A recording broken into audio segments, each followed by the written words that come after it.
Nu skal du i gang med at behandle et albueproblem, og det vil sige en smerte, der typisk enten ligger på oversiden eller på undersiden.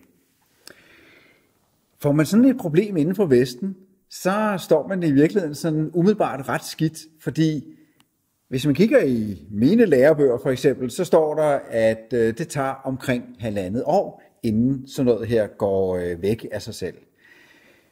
Så er det altså, at der heldigvis er andre muligheder, som blandt andet den her, som gør, at det er muligt at komme af med det her problem langt hurtigere.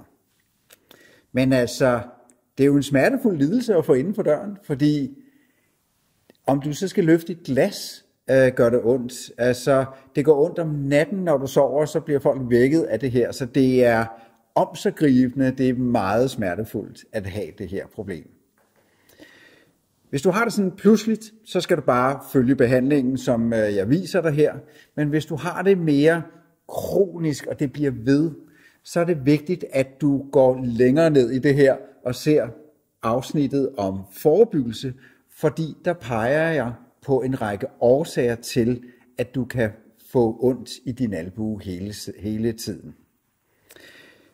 Endelig er det sådan, at der simpelthen kan gå inflammation i sådan en albue.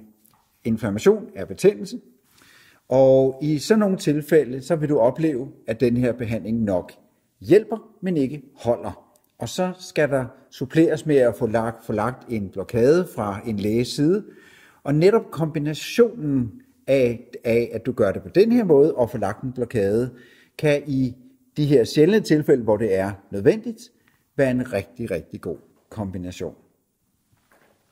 Så samarbejde kan altså være rigtig godt, men heldigvis er det sådan, at i langt de fleste tilfælde, så kan den her Malling-metode klare det alene. Så tag fat på det.